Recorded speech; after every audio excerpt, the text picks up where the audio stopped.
Hey, let me ask you something. Have you ever cared about someone so much that the thought of losing them hits you before anything actually happens? Not because they're pulling away, not because they're doing anything wrong, but because somewhere deep inside, they're terrified you're not enough to keep them close. Men don't talk about this. We talk about loyalty, strength, responsibility, but not the fear that sits in our chest when someone we love goes quiet. Today, we're going to talk about the fear of losing people, not just partners, anyone, friends, family, mentors, brothers, the people who matter. And we're going to talk about the cycle that fear creates and how to break it. Welcome to Outspoken.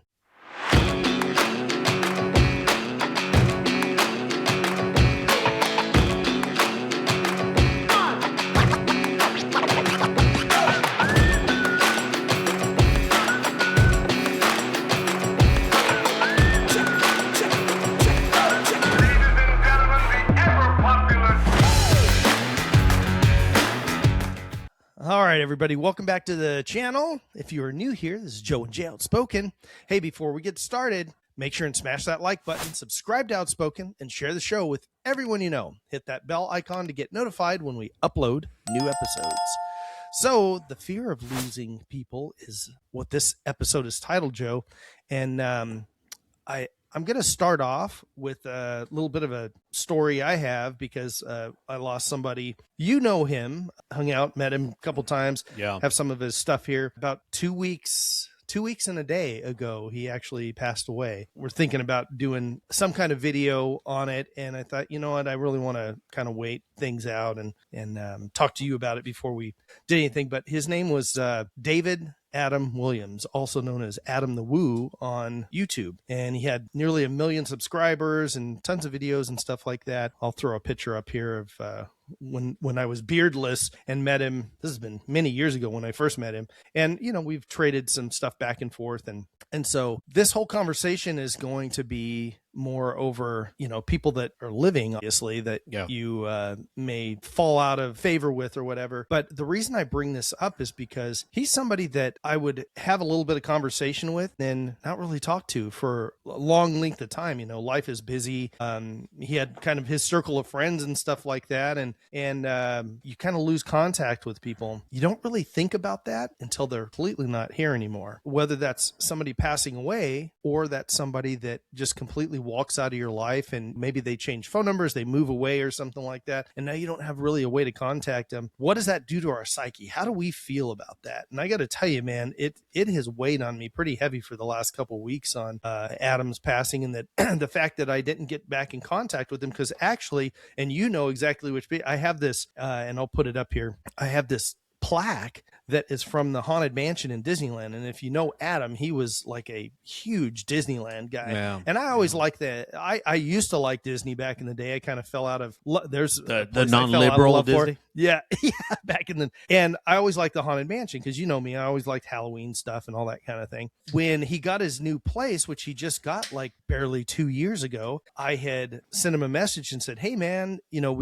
if you're coming through AZ anytime soon, I just want to gift you that plaque and just take it with you and, you know, hang it back out on your wall at your place. And he was like, oh, I'm not planning on being in AZ anytime soon. Are you going to be in Cali? You know, this kind of thing. And it was just kind of back and forth. And it wasn't a big deal because why? Because we had plenty of time. We got 5-10 years down the road, even a year down the road that things could happen. This whole thing of keeping in contact and staying, you know, relevant with somebody that you truly care about, you know, and somebody that is meaningful in your life. And it doesn't have to be a family member or a best friend, but there's all these people that you touch in your life at one point or another, right? Not in a bad way, okay? Not in a Jeffrey Epstein kind of touch way. I'm talking about we're touching people touching people through the heart, right? Where meaningful relationships where, because you know, you and I have some mutual friends that we probably haven't talked to in a long time. Right. And yet if they called or text us in the middle of the night and said, hey, I'm broken down somewhere or I need help or whatever, bro, we would be there as soon as we could, right? Because they're people that we feel a lot for them. And sadly, we just don't keep in as good of contact as we should with them. So what is it in our lives that makes us kind of drift away from the people that we truly like a lot? It has nothing to do with, you know, not liking them or they said something awful that now we don't want to be their friend anymore. What is it that makes us, and what are all those situations that make us walk away? What do you think that is? Although losing someone permanently, like with Wu or my mom or whoever case is the ultimately the biggest fear one has, right? But the fear that we want to talk about today that men have in relationships and friendships and mentorships and in communities, spiritual communities and family relationships, is the fear of losing someone, that person that's important to them in their lives. Here's the thing: men fear losing people, but rarely admit it. We will not admit it. We don't. We don't. Not that we don't want to. It's just something that men don't do, right? And these fears shows up again in relationships. People that we really care about, that mean something to us, that we've impacted or they've impacted our lives one way or another, right? And the thing is, it's nothing that they're doing. It's we self-sabotage ourselves, and the fear sounds a little bit like I'm going to lose them, right? Or I'm not enough, or I'm failing them, right? And this fear often is invisible to others because men hide it. We hide it behind humor. We hide it behind silence. We hide it by overworking. We hide it by emotional distance. We try to fix things, you know? And let me tell you, you're not alone out there. You're not broken. We're just human. And I've had this experience in my life where I do that, where I fear losing someone. I can't help but think, like, why am I like that? Why has that happened to me? And I think about it. The more I think about it is because what I've lost in my life and how it's been taken away either instantly or because I feel that I did something wrong. And that goes back to my childhood, right? The fact that my mom was ripped out of my life and I lost her. And there's nothing I could do to replace that. Or my relationship with my father, like what did I do that, you know, I have to be careful because love could be taken away. It could be just removed because you're a bad boy. You know what I mean? Or because you broke something or because you yelled at your mom or whatever the case is, it goes away. I thought that love back in the days was something that was easily taken and given. It was an object. It wasn't something that was a defining thing. Like, you know, even now today, love has changed from what I thought it was to what it is today for me, which is something of an act. It's an act. It's not an emotion, right? So we have to think, we have to name that fear. What is that fear that men have that we're always sabotaging or thinking that? So what is the root cause, right? What are some of the triggers? Right? The cycle we have always starts with something small, right? Like it could be a delayed text, a call that never came, a shift in tone, a quiet moment, a change in routine. Like, for example, you have calls every other day with your best friend. You know, all of a sudden he misses a few. You're like, oh my God, what's going on? What happened? What did I do? Did I say something wrong? Why is he not calling me? Right. And then in my case, my body reacts instantly. Like my face heats up. So I know like that's my body telling me like, oh, bro, something's not right here. You know, and you know, why'd they leave me on my text on red? Correct. Yeah. Why I sent a simple text. Why haven't they responded? Like, how busy are they to not respond to a text? They read it like 4 hours ago and haven't responded at all, you know? Right. Everything starts triggering. Your body starts going into self-defense, right? So the mind interprets it as danger. Your mind's like going, bro, there's something wrong. Put up the walls, put your armor on, put the gates up, put the guards at bay. We're ready to fight. And you start making excuses. And you start finding things. You know what's so crazy? The nervous system is such an amazing system. The problem with the nervous system, it reacts before logic. Because before you think about it, before your mind says, take your finger off that hot plate, your nervous system, your feelings feel it. And you're like, oh, son of a biscuit, right? So shouldn't have done that, right? For example, you check your phone, nothing. You check again, still nothing. And suddenly your mind is writing a story. It's writing a defining moment in your life that's saying, this person is mad at me. What did I do? What did I forget something? Did we were supposed to meet for lunch? Like, what happened? You know, and your body plays these tricks on you, and it starts taking you down different things. And you know, it's like those lies that, you know, we talked about in our religious and our spiritual life. We've talked about those lies that the devil tells you, like you're not good enough, you're this and you're that. Mm-hmm. You know, God will never forgive you for that sin, and blah blah blah. Right. All lies that are being told, right? And we have to understand that fear is something incredible. Fear could destroy you, but it could also enlighten you. The mind, again, is a very powerful tool, and you know that the mind fills the blanks with worst case scenarios, especially with childhood traumas. Like, for example, the case I gave where like I felt like love could be given and taken away so quickly. So what happens when you're in a situation with a friend, when you're in a situation with a relationship with a parent or whatever, with your own kids, and all of a sudden something happens, your mind goes worst case scenario. You know, I messed up.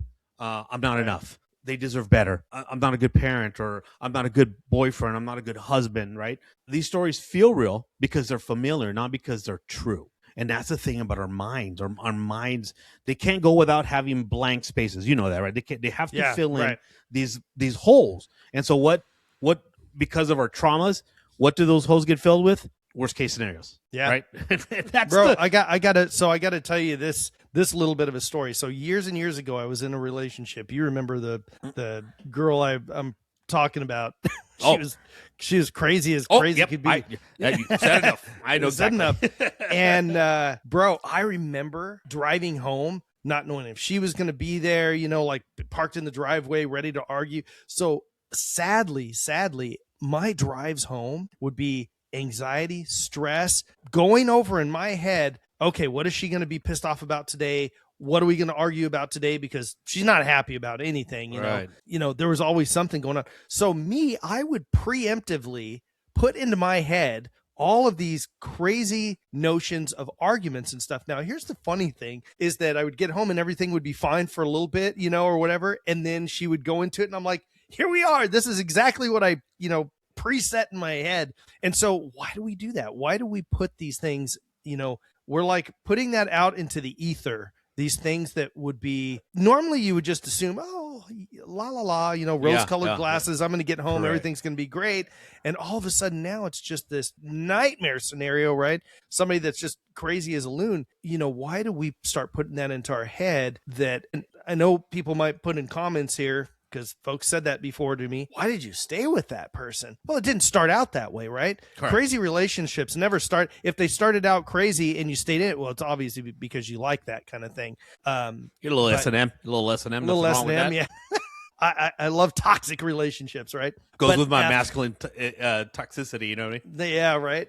So after an amount of time, you get where you're just done with it. And then you just run these scenarios through your head over and over again. I already know what's going to happen. Why am I creating this because I'm putting it out into the world? No, it's because it generally happens. Like, there's a word called stereotypes, right? For people and things and stuff. Yeah, stereotypes. Why do stereotypes exist? Because there's a generality of these things happening with these certain situations, people, whatever, right? Correct. And so if you're in a relationship that you have these stereotypes, these stereotypical days and things happen over and over and over again, it's like Groundhog Day in your relationship, then you start believing that, well, it's just another day of this nonsense. So I'm playing through what's the 15 things that are going to happen that are going to be an argument, an issue, and all those kind of things. And so those situations create these stresses and things like that in our life. And then what do we do with that? That relationship is, way, way back in the past. But what has that created? That's created a little wall somewhere in the back of my mind. And if there's this little trigger, red flag is the new word of the day, that people use. What do I do? And I'm not saying just for me, I'm saying everybody. Now that little red flag goes off, right? Oof, I remember that. Don't like that, and now you're building another scenario in your head all by yourself that this person has nothing to do with any of that situation. Correct. But because it's such a similar scenario, you build that in your head and you create all this nonsense. Correct. And so, and the thing is that person, maybe they had in their past, right? They had situations or what have you that they're carrying along with them. Now you two are putting together these scenarios and creating all kinds of issues that aren't even there, right? Yeah. But now here we are. And see that I don't believe in the red flags because I'm gonna tell you right now, no one's perfect. Everyone has something. Yeah. Everyone, right. So what one person's bad attitude could be related to history of dealing with people. Maybe that person had a great attitude and the person they were with just ruined it for them and now they have a bad attitude. And it could take a strong person to change that, or maybe someone that really shows love and compassion and care. But here's the thing. You asked earlier, why do we do this? Let me just put a small list of the pressure men carry, right? Men feel responsible for emotional stability, right? We feel responsible in a relationship, whether it's a romantic relationship, a paternal relationship, a friendship of friends, whatever. The man always feels responsible for emotional stability. We also feel responsible for financial support, right? Because we're the man, we lead, you know what I mean? Spiritual leadership is another thing, especially for us, right? Men are responsible for that. We're also responsible for being the strong ones, right? Being the problem solver, right? So we try to carry our load, their load, the load of the past, and then the load of expectations. So this Right. pressure doesn't come from other people, your friends, your partner, your family. It doesn't come from them. It comes from your own standards. It's you, us, men that are taking this on, right? And trying to avoid disappointing others because men hate to disappoint. Real men hate to disappoint people. So we as men want to take on these responsibilities, want to take on the weight of the world, at least in our little world, right? Of our family, of our kids, of whatever the case is, because we don't want to disappoint anybody. Because one of the biggest things that we remember as children is that feeling that we get when we disappoint mom or we disappoint dad. And it's a horrible feeling, one that you don't ever want to get again. And of course, it depends on the depth of that. Like I remember disappointing my dad, and I thought my world had ended, and that was like the biggest thing that I've ever felt. And it was wrong for him to make me feel that way. But that's just how he was raised. He didn't know any better. So these pressures, they lead to burnout, to anxiety, to emotional shutdowns, to panic, to fear, right? Which is what we're talking about here. But what is the root cause of this cycle, Jay? What is it that men fear, right? So the fear isn't about the person. It's not about that individual. It's not about you. It's not about my kids. It's not about my mom or my dad or the person I'm with. It's not about that. It's about old abandonment issues, right? It's about old disappointments. It's about old emotional patterns, old stories about not being enough. The nervous system. Like, do you remember that example I gave you earlier? When you touch something, your mind doesn't react as quickly as your body does, right? Right. The nervous system does that. So when we go through an emotional moment in our lives, like that delayed call or text, or that they don't show up, or whatever the case, our nervous system reacts to the past, not the present. It reacts to our history. It reacts to what we've dealt with. And so the worst case scenario comes out, right? Like, for example, to having my dad's love being taken away and given back, taken away and given back. Like those things, those emotions, and the fact that I love my mom so much. She was like my best friend, and then she got taken away. Like I feared that love could be just withdrawn so quickly, and so you start worrying about like true friends, like acquaintances. Two shits about, right? They come, they go, not a big deal.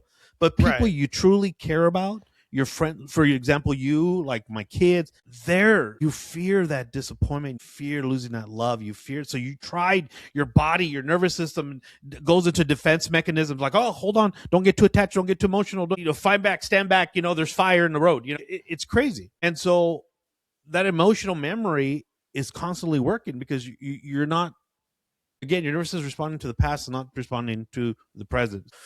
We have to normalize that experience, right? We're not reacting to them. We're not reacting to Jay not calling me for 2-3 days that, dude's busy. You know what I mean? But we have to not react to you.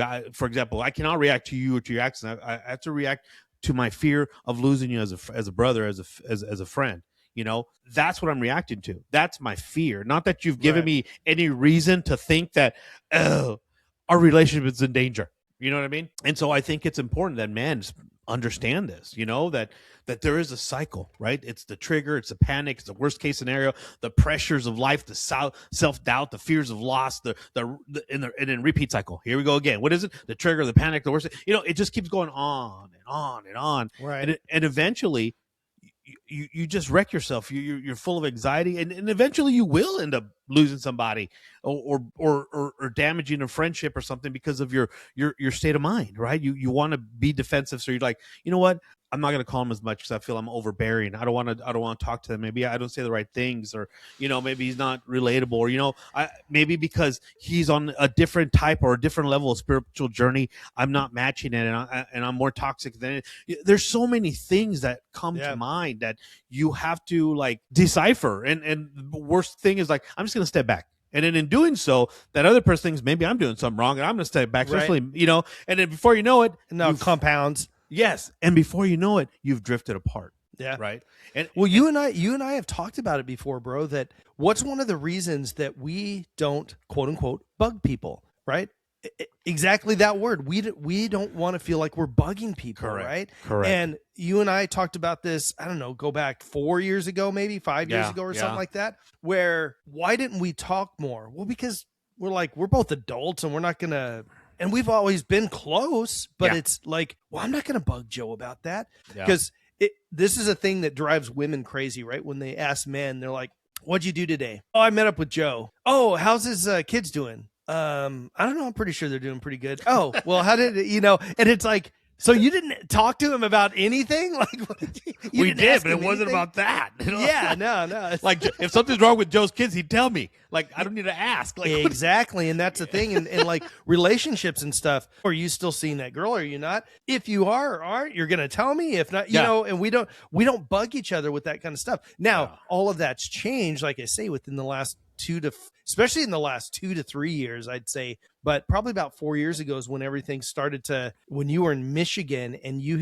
I'll never forget this, man. And you had texted me that book that you were reading over there, and that moment right there kind of opened my eyes to things too. And it's funny because we didn't really talk about that in specific. It's just, I was like, man, this guy's trying to better himself, in whatever capacity that is. And I need to do the same thing. I need to be a better person. I don't think we were bad people, bro. No, ever. But we just didn't know how. I think the biggest problem with you and I have, and I think even moving forward, is that we don't interpret things the way other people do, I guess. Well, men in general, we interpret things very differently. Women are more emotional. Right. Men are more fact-based. But again, that doesn't mean that we're not scarred from emotional damage from the past, right? We've all had that. We've all been through it. I just think that, we lived a life. Well, I lived a life that was destructive. And, there comes a point in your life where you're like, what am I doing? Like, I have to improve myself in so many different ways, because even if my kids are older, I'm still an example to them, and even to other people. And I could be, if I'm a mentor to someone, how are they going to look at me as a mentor if I'm a flake, and so these are important things that got me and you both thinking about our life, I guess, and how to do things differently, which brings us to why we talk about these things now on our episodes, is because I think it's important that most of the things that we talk about are things that affect you and I, or just men in general, and just or other crazy stuff, right? But we have to, as men, prepare ourselves and prepare our children and our young men, especially, to these things that are going to happen to them. And so, in talking about the fear of losing people, we have to learn how to interrupt our nervous system and our mind to stop thinking this way, right? So we have to name it, right? This is not a panic. I mean, it's a panic. It's not a truth. We create this self-panic in ourselves, but none of it is based on truth or factual statements, right? Just because your friend didn't call you doesn't mean that he's breaking up the relationship, right? He might be busy, right? Yeah. And so we have like for us this time of year, right? Yeah, we're both super busy. During the holidays, right? I've worked more days and everything, and I mean, this is probably the longest you and I have went without physically hanging out together. Yeah. Because I was talking to somebody the other day, and I was like, it's weird. I don't think it's been how long, bro? 3 weeks, 4 weeks, or something like that since we've hung out. Like we went to our little Thai restaurant, and and they were surprised. We had missed them for a while too. Remember? Yeah, because we had already. It was already getting busy. Leading up to that part of the holidays. So and seeing some people. He was on our episode. It's been a year ago now, I guess. Manny was on here, and Manny said something to me years and years ago. He was like, "Bro, we could not talk for a year and then text and get on the phone or on a video call or something like that. And it's like, we never missed a beat, and that's, you and I are the same way. It's just like, like when you text tonight, you're like, hey man, let's get on and, do this. It's like, yeah, cool. Let's do this, and it's not like, and we haven't talked I guess we've kind of texted a little bit in the last couple of days, but it's weird that we haven't hung out, Yeah, that is weird. But not seems like forever. Seems like forever, man. I was, like I said, I was talking to somebody the other day, and I'm like, man, it's been what do the kids say? It's been a minute since we hung out. But see, not everybody can do that. Not everybody can mentally or emotionally deal with that with friends, family, and especially relationships, right? Oh, man. What's funny that you mentioned that, because I was talking to Callie. You know who I'm talking about, Callie. I was talking to Callie the other day, and I'm like, I haven't hung out with Jay in forever. I'm like, I feel like I'm on a diet. because every time we get together, we're eating. We need to be. We no, need no, to be. we don't. Please, we're too old to be to have those kind of things anymore. I bought Or our resolutions. Yeah, resolutions. I bought our new VHS Richard Simmons tapes for the Yeah. 2026. But like I was telling her, I'm like, it seems weird that we haven't.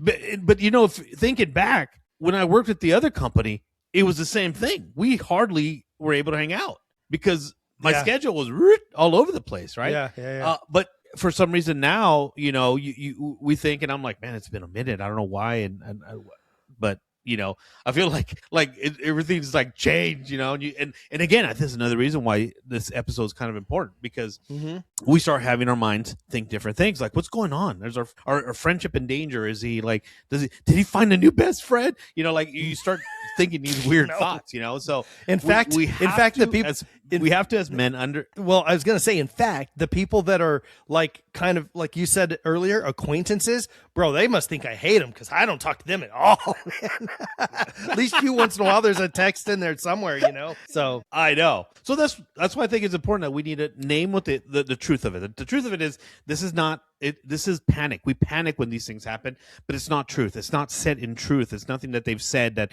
makes us think, oh my God, we're going to lose our friendship, right? And the next thing is we have to ground our body, man. We got to slow it down. We're moving too fast. Our brain's reacting. Our body and our nervous system react so quickly that we just say stupid things or we do stupid things. So we got to slow down. We got to take a breather, you know, inhale, exhale, you know, and then we have to replace the story with fact, right? They haven't left. The silence has never meant loss. This fear is old. This moment is new. It's nothing to do with today, right? And it's important that we practice these things because we have to reframe the story, guys. And this is going out to you men. And don't think that this is an issue, that you have a problem, that you're the problem, things like that. You don't panic because you're weak, okay? You don't panic because you panic because you care. People that care, they panic. Their fear of losing that person that they care so much about. The problem is we let our minds overthink. We let them run the worst case scenarios because that's what our nervous system does based on our past experiences and emotions and betrayals, right?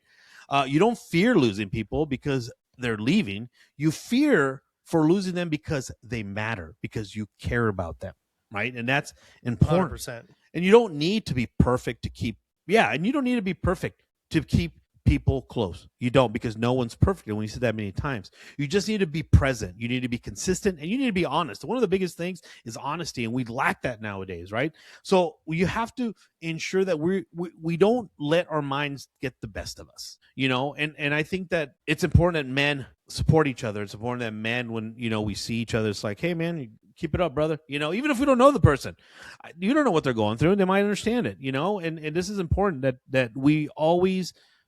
And you women out there that are listening to this episode, it's important that you understand, men, because men are not emotional beings. We do not express emotion. We don't know how to process emotion. We don't know how to give emotion, you know. And let me tell you this, and I mean this from the bottom of my heart, and I really feel this true to me, is that you don't want an emotional man.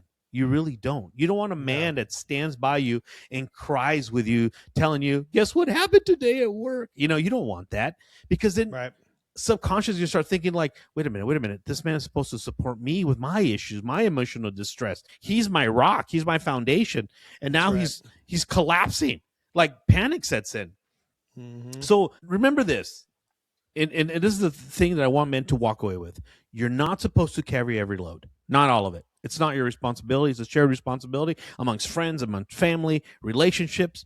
You're supposed to carry your part, right? And that is whatever it is, whatever you know that it is. But you carry that part with integrity, right? With love, with faith, very important, with consistency, and that is enough, okay? And the person who cares about your friends or your relationship, they're going to see that. They're going to say, he's there, he's present, he's consistent, he's honest, and that's enough. And that's all I can say, man. Don't short yourself. You're not losing people, Jay. I'm going to tell you this, and I'm saying it to myself and to you men out there, you're not losing people. You're losing the fear that you have to be perfect to keep them. And that's the beginning of freedom. Couldn't have said it better myself. Yeah, I mean, I'll finish out when I was going through after Adam passed a couple weeks ago, and there was a bunch of guys, and it's perfect for this episode, man. It's first perfect cap off to the end of this episode. The amount of like responses I sent out on Instagram and YouTube posts and stuff like that, and said, hey, you know, crush it, carry on. Like he would have wanted you guys to have kept going, and yeah, of course you mourn people when you lose somebody, but really just be the person that person always liked you as, right?